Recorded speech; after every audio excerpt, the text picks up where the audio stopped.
Welcome, नमस्कार और बहुत बहुत स्वागत है आपका सीएनबीसी आवाज पर। आप देख रहे हैं प्रॉपर्टी गुरु और आपके साथ मैं हूं विपिन भट्ट। और आज हम आपके लिए लेकर आए हैं एक प्रॉपर्टी गुरु स्पेशल, जहां पर हम बात करेंगे करंट मार्केट सिनेरियो की कि इस वक्त प्रॉपर्टी बाजार कैसा है।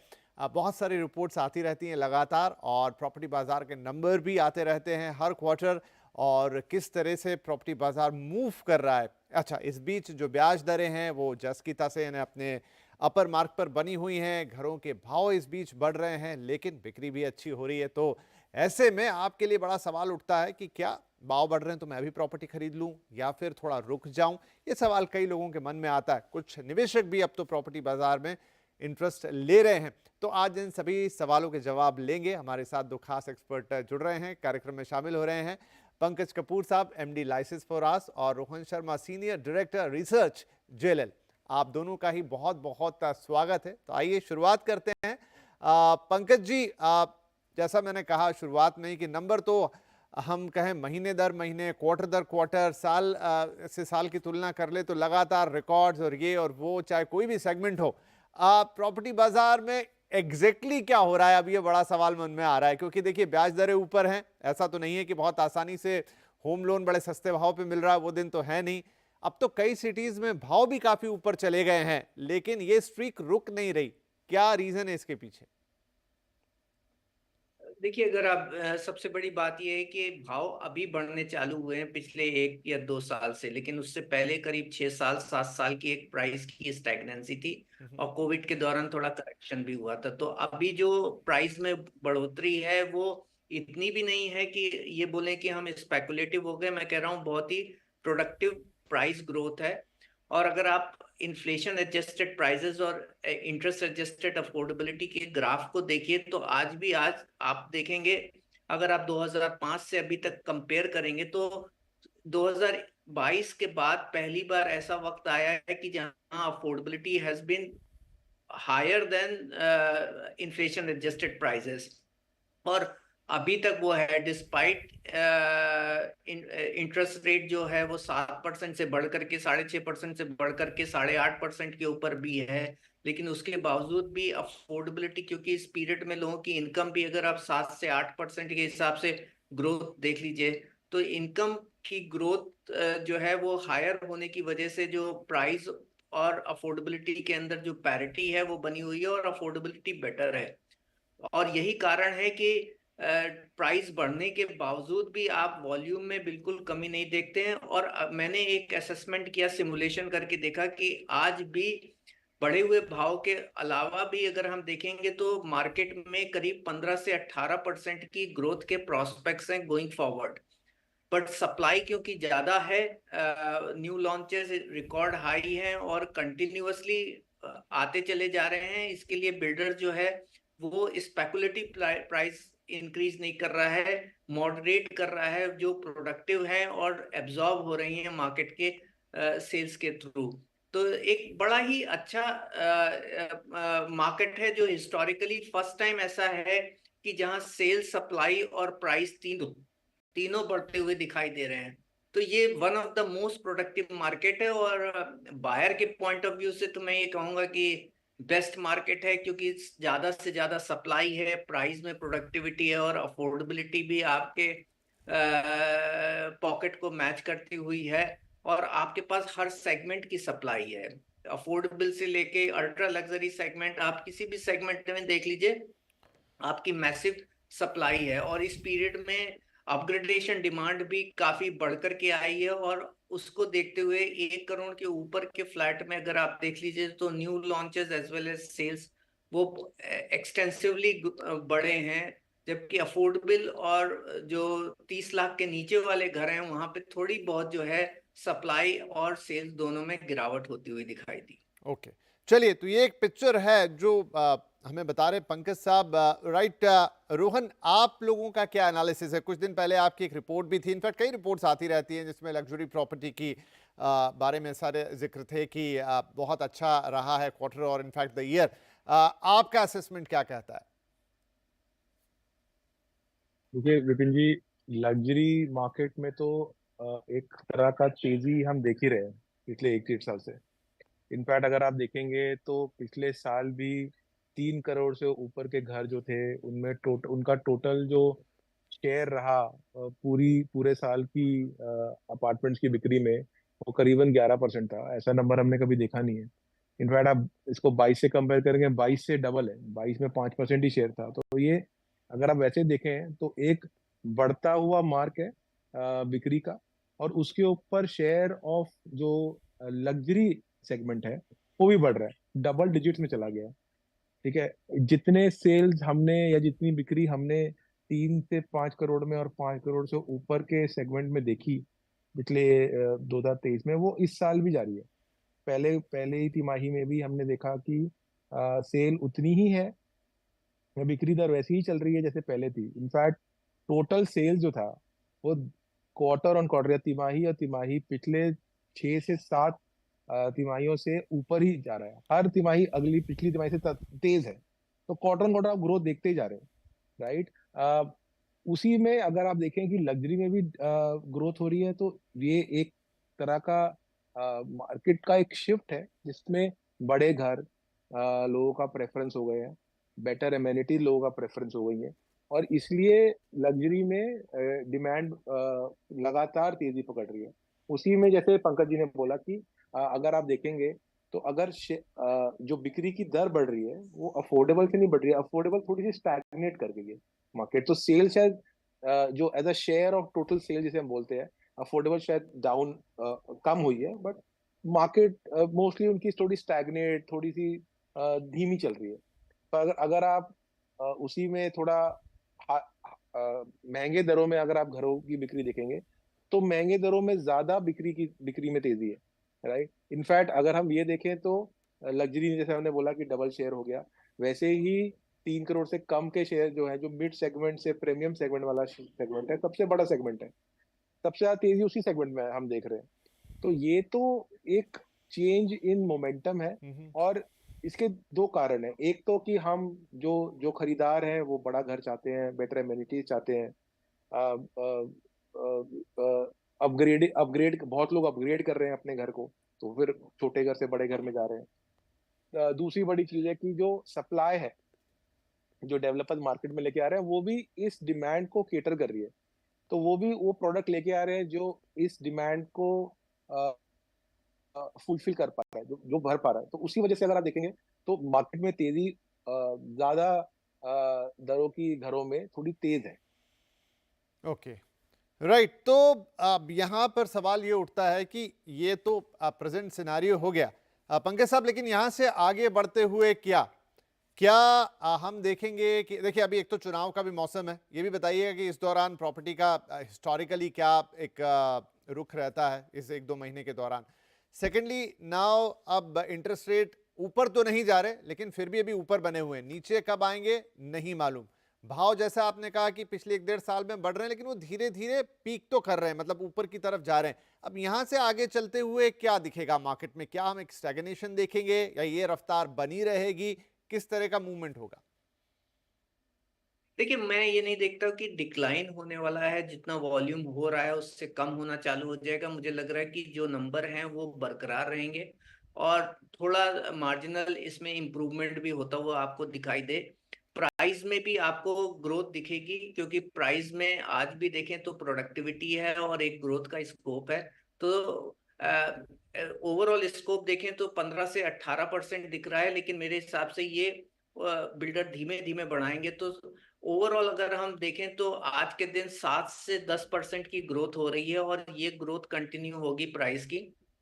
न्यू सप्लाई मार्केट में बढ़ती चली जा रही है और न्यू सप्लाई की वजह से वॉल्यूम भी बढ़ रहा है। आपको ये समझना पड़ेगा कि जो वॉल्यूम की जो ग्रोथ है, ये ग्रोथ इसके लिए है क्योंकि बिल्डर ने बढ़ बढ़ करके न्यू लॉन्चेस किए हैं। इस वक्त भी अगर हम देख लें तो हमने करीब 5.5 लाख यूनिट की न्यू लॉन्चेस किए हैं FY 2024 में, जो 22% ज्यादा हैं FY 2023 से। तो कंटिन्यूअस ग्रोथ ऑफ सप्लाई है। स्मॉलर सिटीज में भी इस वक्त जो है न्यू लॉन्चेस आने चालू हो गए और उसकी वजह से जो है आपको ये एग्रीगेट नंबर बढ़ते हुए दिखाई दे रहे हैं। और मुझे ये लग रहा है कि कुछ शहर हैं जो पीछे हैं अभी भी, स्पेशली आप दिल्ली एनसीआर देख लीजिए, तो दिल्ली एनसीआर में जो सप्लाई का फ्लो है वो मुंबई और हैदराबाद और पूना और बैंगलोर के कंपैरिजन में बहुत कम है। तो वो मार्केट अपने पोटेंशियल से बहुत कम लेवल के ऊपर कर रहा है, और रीजन है कि वहां पे सबसे ज्यादा स्टॉल सप्लाई हुई थी, वहां पे सबसे ज्यादा प्रॉब्लम थी। नोएडा में इश्यू हो गया था, तो न्यू लॉन्चेस लिमिटेड हैं, ओनली लिमिटेड बिल्डर ही न्यू लॉन्च कर रहे हैं। और तो उसका ये मुझे लग रहा है कि गोइंग फॉरवर्ड जैसे जैसे ये रिजोल्यूशन होगा और मार्केट के सेंटीमेंट बढ़ेंगे और प्राइस बढ़ना चालू हो गया दिल्ली एनसीआर के अंदर, तो मुझे लग रहा है कि डिमांड बढ़ेगी तो साथ में सप्लाई भी आएगी। तो एग्रीगेट नंबर एनसीआर के अगर बढ़ते हैं, कैलकाटा के और चेन्नई के बढ़ते हैं, तो ओवरऑल वॉल्यूम और टॉप 8 सिटी है और टॉप 60 सिटी जो हम कवर करते हैं उसमें आपको जी। बढ़ोतरी होती हुई दिखाई देगी। नहीं देखता हूं कि यहाँ से कोई गिरावट होने वाली है, और चुनाव के दौरान भी मुझे नहीं लगता कि इसका कोई नेगेटिव इम्पैक्ट आने वाला है कि लोग बाग होल्ड करेंगे, क्योंकि मार्केट मोस्ट प्रोडक्टिव है और एंड यूजर है जो पार्टिसिपेट कर तो रहा थोड़ा सा एक है सवाल मेरे मन में प्रॉपर्टी। होगा यहाँ पे, वो रोहन मैं आपसे पूछता हूँ कि होता ये है कि जो चुनाव का पीरियड होता है, ये 1-2 महीने या इसके आगे पीछे का, तब थोड़ा सा चूंकि सरकारी पूरा महकमा कामकाज में व्यस्त होता है, तो जो अप्रूवल्स हैं, जो परमिशंस हैं, वो थोड़ी आगे पीछे हो जाती हैं, स्लाइटली डिले। पंकज साहब कह ही रहे हैं कि जो नए डिमांड तो देखिए भरपूर है, उसके सामने लॉन्चेस एक बार शायद कम ही पड़ रहे हैं, तो क्या इस सब सिनेरियो का हल्का फुल्का ही सही लेकिन एक इम्पैक्ट प्राइजेस पे देखने को मिल सकता है?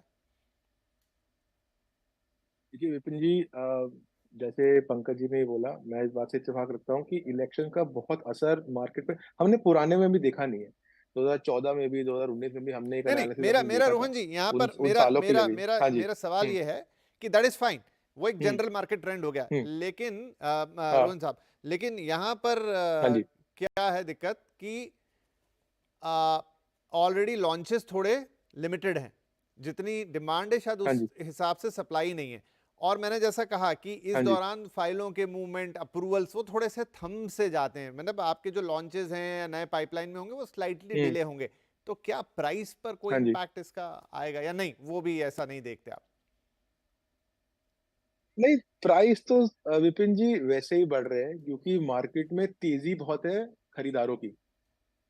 अ, अगर आप मार्केट में इस टाइम एक अच्छा प्रोडक्ट लेकर के आते हैं, आप उसमें ऑलरेडी प्राइस ग्रोथ बहुत तेज देख रहे हैं। हमने पिछले एक साल में पंकज जी ने एक नंबर बोला, हम्म, हमने हमने भी नंबर देखे हैं। हम्म, पिछले एक साल में मार्केट दिल्ली या बैंगलोर जैसी मार्केट में 10-10, 12-12, 15-15% का मार्केट में प्राइसेस में उछाल आया है। हम्म, राइट। हम लोग, अगर आप ये सोच सकते हैं कि जो एग्जिस्टिंग माल है जो बिकने के लिए अभी बचा है, उसमें भी तेजी रहेगी, उसमें अगर तेजी रहेगी तो उसी में प्राइस बढ़ेगा। ओके। और उसी टाइम में अगर आप सोचते हैं कि फाइलें थोड़ी स्लो चलती है और थोड़ी सी सप्लाई आगे पीछे होती है, तो एग्जिस्टिंग इन्वेंट्री के भी में भी दाम तेज बढ़ेंगे। तो ऐसा कुछ है नहीं जिसे हमें लगता है, और थोड़ा सस्टेन्ड ग्रोथ है।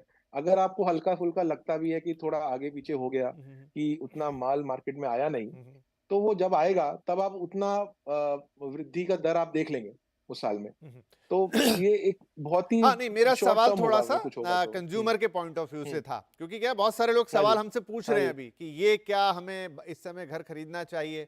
प्रॉपर्टी गुरु में क्योंकि हम लोगों के सवाल लेते हैं, आज तो एक स्पेशल एपिसोड कर रहे हैं, लेकिन उन सवालों का निचोड़ है कि क्या अभी लेना चाहिए, क्या इलेक्शन का कोई इम्पैक्ट आएगा, क्या आगे चल के भाव बढ़ जाएंगे, इस लिहाज से मैंने ये सवाल आप लोगों से पूछा। हाँ जी। नहीं, मैं ये सोचता हूँ कि ऐसे कोई, अगर आप लोग इलेक्शन का वेट करेंगे कुछ असर देखने के लिए, तो शायद ऐसा नहीं नहीं होगा। होगा, ठीक जो खरीदना चाहते हैं है। ऐसी ही मार्केट है। राइट, तो बातचीत बड़ी इंटरेस्टिंग हो चली है, लेकिन एक छोटा सा ब्रेक ले लेते हैं यहाँ पर, और ब्रेक से लौट कर आएंगे तो और भी पॉइंट ऑफ व्यू देखेंगे, और खास तौर पर बहुत सारे लोगों का मन हो चला है कि भाई इन्वेस्टमेंट भी शुरू किया जाए रियल एस्टेट के अंदर, जेन्युइन इन्वेस्टर्स की मैं बात कर रहा हूँ, उनके लिए क्या इस समय है बाजार के अंदर, क्या देखना चाहिए उन्हें। छोटा ब्रेक के बाद बातचीत जारी है। Welcome back. प्रॉपर्टी गुरु में बातचीत चल रही है मजेदार, पंकज जी और रोहन जी दोनों हमारे साथ बने हुए हैं, तो चलिए इस बातचीत को आगे बढ़ाते हैं और देखते हैं कि प्रॉपर्टी बाजार में और क्या इंसाइट है जो अभी जानना बाकी है। पंकज जी, अब एक और बड़ा महत्वपूर्ण सवाल वो ये है कि एंड यूजर मार्केट है, नो डाउट, कोई शक की बात ही नहीं है, और इसलिए हम इतनी अच्छी परफॉर्मेंस भी देख रहे हैं, लेकिन अब यही एंड यूजर, इनमें से जेन्युइन एंड यूजर्स जो हैं वो इन्वेस्टर भी बनना चाह रहे हैं। हफ्ते दर हफ्ते हमको कई सवाल, वो इनफैक्ट हम आपसे भी क्वेरीज लेते ही हैं जब आप जिस दिन शो पर आते हैं जवाब देने के लिए। काफी सारे लोगों का इंटरेस्ट जग गया है कि मैं इन्वेस्ट करूं प्रॉपर्टी में दोबारा से, एक ट्रेडर नहीं लेकिन इन्वेस्टर के तौर पर। उनके लिए क्या इस समय आउटलुक होगा? क्या उन्हें apart from their own home investment के पॉइंट ऑफ व्यू से भी जाना चाहिए, उनको आगे चल के अच्छे रिटर्न मिलेंगे, या फिर अगर जाना चाहिए तो वो क्या रियलिस्टिक अप्रोच होगी भाव को लेकर, टाइम होराइजन को लेकर, जो सोच के उन्हें जाना चाहिए? देखिए, दो एस्पेक्ट्स होते हैं प्राइस की ग्रोथ का। एक होता है कि आपकी नॉमिनल ग्रोथ, जो प्राइस की प्रोडक्टिविटी होती है, राइट। और उसका मेजरमेंट होता है यील्ड। कि अगर रेंटल यील्ड आपकी बढ़ रही है तो इसका मतलब कैपिटल वैल्यू में अप्रिसिएशन के प्रोस्पेक्ट्स अच्छे हैं। और जो हमने देखा है कि पिछले 5 से 7 साल के अंदर अगर आप देख लीजिए तो रेंटल यील्ड बढ़ती हुई दिखाई दी है ज्यादातर शहरों में, और यही कारण है कि प्राइस की प्रोडक्टिविटी होती है। दूसरा जो आयाम होता है प्राइस की ग्रोथ का, वो होता है infrastructure related improvement in convenience. तो जो आपके इम्प्रूवमेंट होने वाले हैं, तो अगर पिछले 10 साल के अंदर जो प्रोजेक्ट्स अनाउंस हुए थे, स्पेशली मेट्रो प्रोजेक्ट्स और बेटर कनेक्टिविटी प्रोजेक्ट्स जितने आए थे, वो काफी डिलीवरी के लेवल पे आ गए और उसका एक बहुत बड़ा इम्पैक्ट आएगा। तो ये माइक्रो मार्केट ड्रिवन एस्पेक्ट्स हो जाएगा कि आप अगर आप देखें कोई घर खरीदने वाले हैं, तो आप ऐसी लोकेशन का को आइडेंटिफाई कीजिए जहां पे आपकी कन्वीनियंस इंप्रूव हो रही है, आप और साथ में रेंटल यील्ड भी अच्छी है। तो नॉमिनल ग्रोथ और इम्प्रूवमेंट ग्रोथ दोनों का कंबाइन इफेक्ट होगा, तो आपके प्राइस की ग्रोथ ज्यादा होगी। और इसके एस्पेक्ट्स पे तो मैं ये देखता हूँ कि क्योंकि नॉमिनल ग्रोथ अच्छी है, इम्प्रूवमेंट ग्रोथ के भी प्रोस्पेक्ट्स बहुत अच्छे हैं, क्योंकि मेट्रो की कनेक्टिविटीज और दूसरे इंफ्रास्ट्रक्चर प्रोजेक्ट की कनेक्टिविटी हो रही है। तो एक आइडियल समय है कि यहाँ से प्राइस बढ़ेंगे। और दूसरी बात है कि अगर मंथ्स इन्वेंट्री की बात देख लीजिए तो हिस्टोरिकली लोएस्ट लेवल के ऊपर है इस साल। इस वक्त अगर हम टॉप 60 सिटीज में टोटल नंबर ऑफ यूनिट्स देखें तो कुछ 10 लाख 10.5 लाख यूनिट है, और 5.5 लाख यूनिट बिक रही हैं। तो हमारे पास 19-20 मंथ की ही इन्वेंट्री ओवरऑल पड़ी हुई है। तो उसका, और ये हिस्टोरिकली बेस्ट है। अगर आप कमर्शियल देख लीजिए तो ये करीब 3 से 4 साल का स्टॉक अवेलेबल है। तो यही कारण है कि पोटेंशियल के अंदर अपसाइड है, इम्प्रूवमेंट ड्रिवन अपसाइड है, और नॉमिनल ग्रोथ ड्रिवन अपसाइड है, और मार्केट के डायनामिक्स के पॉइंट ऑफ व्यू से अपसाइड है। तो आपके निवेशक जो इन्वेस्टर्स हैं वो भी रुझान करना चालू करेंगे, और आपको इसके अर्ली सिग्नल आपको दिल्ली एनसीआर और नॉर्थ इंडिया और to some extent Hyderabad market में होते हुए दिखाई दे रहे हैं। राइट। तो रोहन, एक बड़ा सवाल, चाहे इन्वेस्टमेंट पॉइंट ऑफ व्यू से, चाहे घर खरीदार की ओर से, आपने हल्का सा हिंट दिया उसका कि ऐसा कोई वो नहीं है, लेकिन मैं अदर दिन चुनाव भी पूछ रहा हूँ, is this the right time to buy the property? क्या ये सही वक्त है? आगा पीछा आप इसमें बहुत कैलकुलेट मत कीजिए कि आगे जाके दाम का ये होगा या बढ़ेगा या गिरेगा या ब्याज दरें यहाँ से वहां जाएंगी। Is this the right time? बिल्कुल, बिल्कुल। इससे इससे इससे बेहतर समय है नहीं, क्योंकि आप सारे डायनामिक्स अगर देखें मार्केट के आज की डेट में, राइट, सिर्फ यही नहीं कि डिमांड है, ये भी है कि आपके लिए राइट काइंड ऑफ सप्लाई है, सही माल मार्केट में अवेलेबल है, अच्छे डेवलपर से मार्केट में माल अवेलेबल है। तो आपको अगर मार्केट में चाहे एंड यूजर की तरह आना है या आपको निवेशक की तरह आना है, आपका चॉइस सही होना चाहिए। बट उसके अलावा इससे बेहतर समय है नहीं मार्केट में घुसने के लिए, किसी के लिए भी। राइट। पंकज साहब, आपका क्या कहना होगा? Is this the right time? It is one of the best time, historically the best. Historically the best time. तो चलिए फिर, ये तो अच्छी बात हो गई। अब एक छोटा छोटा टिप दे दीजिए कि जब आप घर खरीदने जाएं, राइट रोहन, तो किन चीजों को थोड़ा सा क्रॉस चेक कर लें, मतलब इन टर्म्स ऑफ कि एक अच्छी डील आपको मिल जाए। क्या आप थोड़ी बार्गेनिंग क्या स्थिति में हैं इस समय या नहीं? बिल्डर्स आपकी बात नहीं मानेंगे? क्या है मार्केट का रुख? देखिए विपिन जी, सबसे जरूरी कहीं भी जाने से पहले ये है कि आपका बजट क्या है, आप चाहते क्या है, राइट। दूसरी सबसे इम्पोर्टेंट चीज पंकज जी ने थोड़ा पहले जिक्र किया कि कनेक्टिविटी कैसी है, राइट।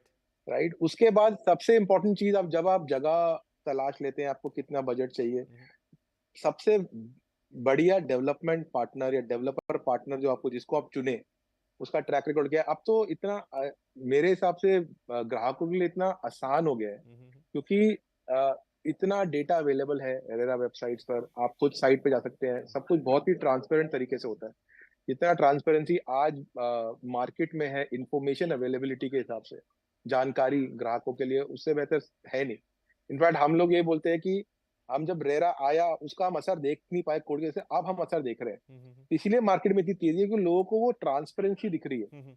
और अगर आप उस हिसाब से देखें तो सही सही जगह और सही डेवलपर, सही प्रोजेक्ट अगर आप चुनते हैं, तो आपको सिर्फ ये देखना है कि आपको बेस्ट डील क्या मिल रही है। वो बेस्ट डील के लिए आप इस हर मार्केट में सिर्फ एक ही प्लेयर नहीं होगा, जी, 2 जी। या 3 प्लेयर होते ही हैं। राइट। ठीक है, बट थोड़ी तेजी है, तो जितना जल्दी आप डिसीजन लेंगे उतना उतना बेहतर अच्छा है। होता है। आपने प्लेयर्स की बात करी पंकज जी, एक सवाल और आया है इन दिनों, नया सवाल टाइप का सवाल। बहुत सारे लोग अभी ये सवाल पूछने लगे हैं, जैसे रेरा के बाद तो एक पर्टिकुलर चेंज आया है, अभी रोहन भी कह रहे हैं कि अब हम उसे एक्सपीरियंस कर रहे हैं। तो लोग ये पूछने लगे कि क्या मैं कॉर्पोरेट प्लेयर से खरीदूं, किसी जो बड़े नामित स्थापित हैं, जो दूसरी जगह भी हैं, टाटा हो गया, गोदरेज हो गया, इस तरीके से, या फिर मैं जो मेरे शहर का बड़ा डेवलपर है या सिर्फ डेवलपर है, वो कोई कॉर्पोरेट कंपनी नहीं है, उससे भी खरीद सकता हूं? ये अब लोगों के जहन में सवाल आने लगा है।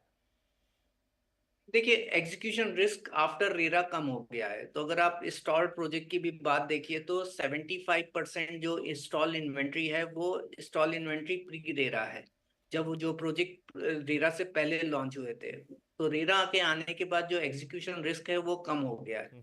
और तो मैं ये नहीं बोलूंगा कि कॉर्पोरेट डेवलपर एक तरीके की एश्योरेंस देते हैं कि वो डिलीवरी करेंगे, लेकिन जो लोकल डेवलपर है वो लोकल डिमांड और लोकल प्राइस और एक अच्छे बार्गेन के साथ आपको प्रॉपर्टी दे देगा। कंस्ट्रक्शन क्वालिटी मोर और लेस सेम ही है। मैं ये नहीं बोलूंगा कि कॉर्पोरेट डेवलपर जो है बहुत अच्छी कंस्ट्रक्शन क्वालिटी के साथ आपको सामान दे रहे हैं और आप लोकल डेवलपर को ना देख लिए। तो आज अगर आप देख लिए तो 10,500 डेवलपर हैं ये 60 सिटीज में। अगर आप लिस्टेड डेवलपर और कॉर्पोरेट डेवलपर देख लीजिए तो टोटल मिलाकर के आपको 49 और 50 मिलते हैं, जिसमें फंक्शनल और बड़े लार्ज डेवलपर 10 या 11 ही है। तो ओवरऑल मार्केट जो गवर्न करता है 70-75% वो लोकल और स्मॉल डेवलपर के और मीडियम साइज डेवलपर के थ्रू ही करता है। एक केवल नरेटिव बना दिया जाता है कि कॉर्पोरेट डेवलपर है जहाँ पे कंसोलिडेशन हो रहा और बड़ा है। रियल एस्टेट एक लोकल सब्जेक्ट है, एक आपका लोकल डेवलपर आपकी लोकल डिमांड को कैटर करता है। रीरा के आने के बाद काफी हद तक जो आपकी डिसिप्लिन मार्केट में आ गया और एक डेटरेंट है। आज तक कभी भी बड़े डेवलपर जो है वो मतलब डेवलपर कभी भी पिनलाइज नहीं हुए थे। अगर आप पिछले 5 से 7 साल देख लीजिए तो कम से कम 100 से ऊपर डेवलपर जो हैं वो जेल होकर के भी आगे चुके हैं। तो एक डेटरेंट है market, they would not be A default. और दूसरी बात एक और भी है कि आप अपने प्रोडक्ट को देखिए, एग्जीक्यूशन रिस्क देख लीजिए, आप खाली बिल्डर को ना देखिए। तो प्राइस, प्रोडक्ट और लोकेशन, हैबिटेशन, रेंटल यील्ड, इन सब को अगर आप बराबर से देखेंगे तो आप उसका चुनाव कर सकते हैं एक प्रॉपर्टी का। जी। केवल यही है कि जो लिस्टेड टॉप 10 और 15 डेवलपर हैं, लिस्टेड और कॉर्पोरेट हैं, वहां पे ये जरूरी है कि वो आपका एक समय पे प्रोजेक्ट दे दें और उसमें कोई एग्जीक्यूशन रिस्क नहीं होगा। लेकिन दूसरे भी डेवलपर में आपको इतना ज्यादा एग्जीक्यूशन रिस्क आपको नहीं दिखेगा मिलेगा। नहीं, क्योंकि आपके पास रेरा की जैसी ताकत है अब आज के राइट। तो चलिए, एक रेरा का बड़ा इम्पैक्ट अब हम देख रहे हैं धीरे धीरे मार्केट में आता हुआ, जैसा रोहन भी कह रहे थे, इन पर पंकज जी ने भी कहा कि पहले नहीं लेकिन अब वो असर साफ दिख रहा है। सो बहुत दिक्कत वाली बात नहीं कि आप कॉर्पोरेट एंटिटी के पास जाते हैं या नॉन कॉर्पोरेट के पास जाते हैं, बस आपको अपना होमवर्क ठीक से करना है। एक अच्छी जगह, लोकेलिटी, किस तरह का घर आपको चाहिए, प्लस रेरा रजिस्ट्रेशन जरूर चेक कीजिए, थोड़ी बातचीत भी कीजिए, हमसे भी आप सवाल पूछ सकते ही हैं प्रॉपर्टी गुरु में, और कुछ बातों का ध्यान रखिए। तो आई थिंक एक बढ़िया ओवरऑल मार्केट का पिक्चर, एक ओवरव्यू, एक रियल स्टेट का यहाँ मिला। बहुत मजा आया बातचीत करके पंकज जी, रोहन जी, आप दोनों से ही। दर्शकों को ये काफी उपयोगी लगेगी बातचीत। बहुत शुक्रिया, आज वक्त निकाला आपने और कार्यक्रम पे हमारे साथ जुड़े। आगे भी कई ऐसी चर्चाओं के मौके हम आपके साथ देखते हैं यहाँ से, और इनफैक्ट कुछ बढ़िया इंसाइट और दर्शकों के लिए लेकर आएंगे। तो आज के लिए बहुत बहुत धन्यवाद, नमस्कार।